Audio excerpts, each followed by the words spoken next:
So, ya kita bilang itu mah bukan bisnis karena di sini cuma mantan-mantan orang laskar tak berguna pensiunan dulu dapat income. Itulah yang kita bilang terjadi sentralisasi income. Orang yang tidak bekerja karena dia regulator, ingat. Oke, paham saya. Terus saya masih mempertanyakan apa sikap Mas Owi. Udah begitu kenapa nggak Anda tuh bukan kritisi lah, memberikan masukan lah ya. Kenapa akhirnya tetap nekat untuk memilih untuk tetap menjadi pengusaha? Nah, begini, pengusahanya saya tahu bahwa dulu itu pengusaha saya adalah close market. Close market tuh artinya saya menang tender, saya mengerjakan tuh close market. 2017 saya memutuskan seluruh perusahaan saya yang berbisnis dengan close market, business to business, saya pindahkan ke anak saya. Saya bilang, kamu ngelola ini semua, dan apa kata om ini kamu iyain aja. Dan belajar. Kamu cuma belajar doang, ya. Saya bilang, tapi ini bukan passion saya ya, it's okay. Karena harus someone ada yang di sana, karena kalau enggak lucu. Bisnis adalah about soulmate. Kita setuju ya. Kita pernah pisah itu malah bisnisnya jatuh. Walaupun ini beli baik-baik.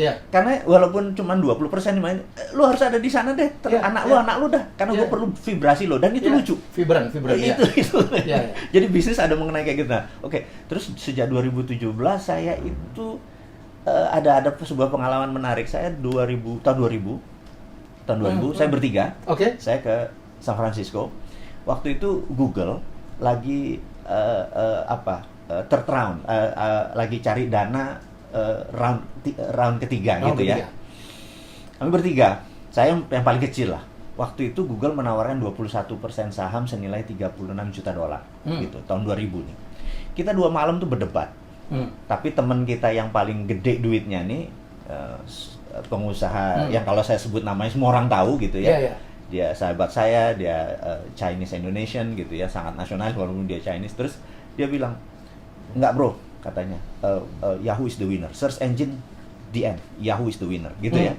Saya bilang enggak, saya suka Sergey Brin gini, bisnis itu is about human, bukan about business, saya bilang gitu. No, Yahoo is the winner, Yahoo punya gini. Enggak, saya bilang Sergey Brin, saya suka sama konsep-konsep kepalanya Sergey gitu, teman-teman di Google waktu itu. No, the end.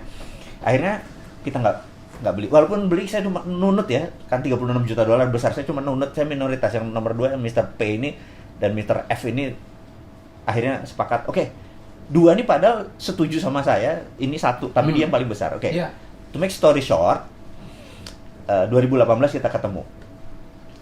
Nilai Google Alphabet sekarang namanya adalah 1000 billion.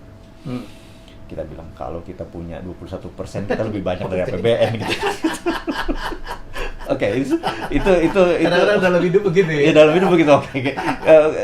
Tapi terus 2017 apa yang saya lakukan? Saya merasa gini.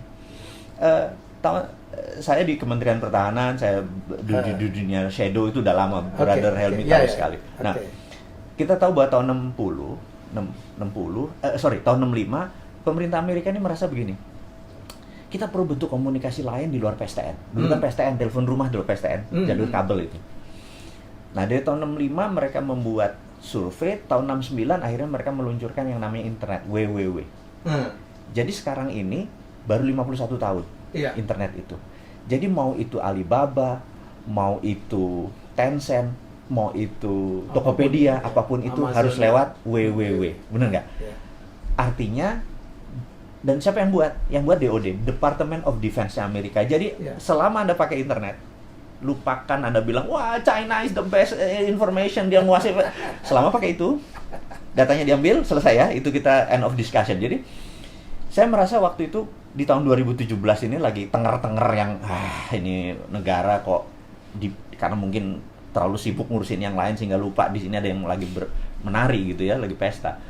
Saya merasa gini, kayaknya saya lihat blockchain is the winner.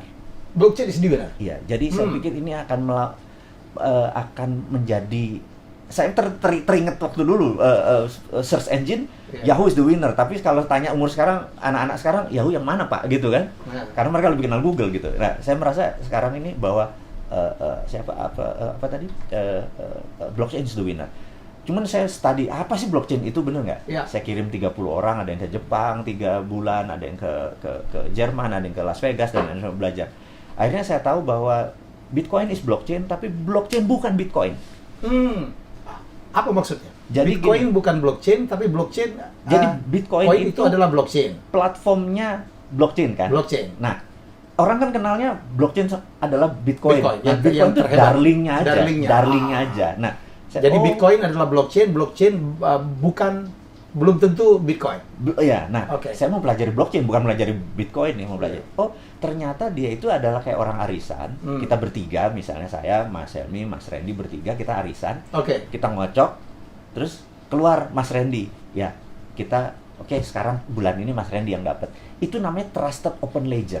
Kita sepakat Trusted Open Ledger. Ledgernya pembukuannya terbuka. Nah, Trusted Open Ledger begini kalau dipakai, regulator nggak diperlukan karena kita bersepakat. Terus regulator mau ngapain, orang kita sepakat kok dia menang gitu.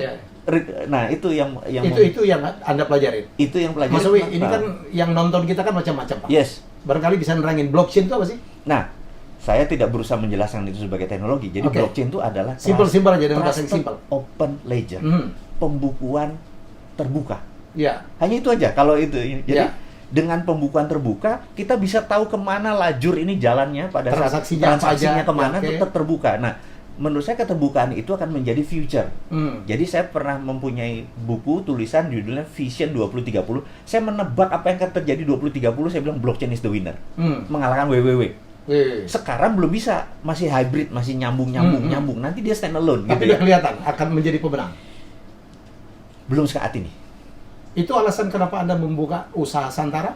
Santara salah satunya, Santara dan lain sebagainya. Nanti tapi kita tidak paling itu cuma salah satu engine-nya saja. Karena sekarang belum bisa connect kemana-mana kan. Tapi itu masih terbatas. Nanti itu akan membesar gitu. Itu alasan saya membuat itu. Nah, jadi makin lama dunia akan makin kehilangan power dari uang kertas dan sebagainya, Pak. Setuju. Semuanya digital. Setuju. Nah, digital itu perlu ledger yang terbuka kan? Ledger yang terbuka. Jadi nggak bisa printing manis seenaknya kayak sekarang ini. Jadi kita cerita dulu tentang Bitcoin. Bitcoin adalah sekelompok anak muda yang tidak percaya sama currency. Jadi dia nggak percaya sama yen, nggak percaya sama Amerika, dolar nggak percaya. Terus mereka bilang ini harus ada sesuatu yang kita percaya. Dan diterima dunia. Diterima dunia. Akhirnya mereka membuat 21 juta satoshi. Terus kuncinya dibuang. Nggak ada yang tahu. Nah, inilah yang sekarang ini bergerak turun naik karena trusted. Kita tahu kemana aja itu. Itu yang namanya Bitcoin. Nggak ada underlayingnya. Tapi underlayingnya adalah algoritma. Ini kan future sekali gitu ya. Future sekali. Nah, itu bikin 2009. Jadi Bitcoin sendiri baru 10 tahun. Ini dan dianggap sebagai currency terkuat ya. Saat ini di dunia digital dia di-respect lah. Di-respect. Makin lama makin tinggi. Karena itu sewaktu kaum Bilderberg, The Have, tahun 2017-2018 di Davos, mereka dikritik bahwa mereka adalah 0,01% manusia tapi menguasai 90% hajat hidup, bukan materi hajat hidup. Contoh gini, 0,1% ini bayangin. Kalau kita adalah yang punya IG, yang punya Facebook, yang punya WhatsApp, namanya Mark Zuckerberg. Yang satu kan yang punya. Terus dan dia menguasai hajat hidup kita. Iya, terus yang punya Google, yang punya segala macam, itu bergabung kan cuma 0,01% yang namanya keluarga Bilderberg ini. Itu kalau ke depan mereka mau membuat Libra sebagai trusted open ledger-nya mereka ini. Waktu itu ditolak sama World Bank, ditolak sama IMF, ditolak sama semua negara, mereka marah. Jadi kalau teori konspirasinya sekarang adalah corona ini kalau mereka yang nyetel gitu ya. Teori konspirasi lagi menarik. Saya langsung jaman jadi lompat. Bos, ada yang mengatakan teori konspirasi bahwa memang corona sengaja diciptakan China. Ada. Kalau nggak salah, Anda ngangkat ini di YouTube channel ya? Jadi gini. Ceritain. Saya ada sahabat saya, profesor di Cambridge University, orang Malaysia, gitu ya. Dia suatu hari WA saya, kira-kira 2 bulan yang lalu, bulan Februari tepatnya, dia WA, dia bilang, brother, ini virus di-enrich. Di-enrich? Virus ini virus biasa, tapi di-enrich. Saya bilang, what do you mean enrich? Seperti nuklir, di-enrich, diperkaya. Ada unsur AIDS-nya, ada unsur ini imunitas. Saya bilang, lu gila kali. Siapa yang enrich? Ada 3 katanya yang dicurigai laboratoriumnya bisa mengerjakan. Amerika bisa, Wuhan bisa, Israel bisa. Gitu. Nah, ini yang menariknya. Lalu kata dia gini, lalu this is the fact katanya. Karena kami di Malaysia, akhirnya dia ke Malaysia. Malaysia ini mau menentukan virus mana yang ke Malaysia. Nah, yang akan dikirim ke Malaysia. Yang akan dikirim ke Malaysia. Ya. Faktanya adalah virus A adalah virus yang menjadi root, menjadi akar daripada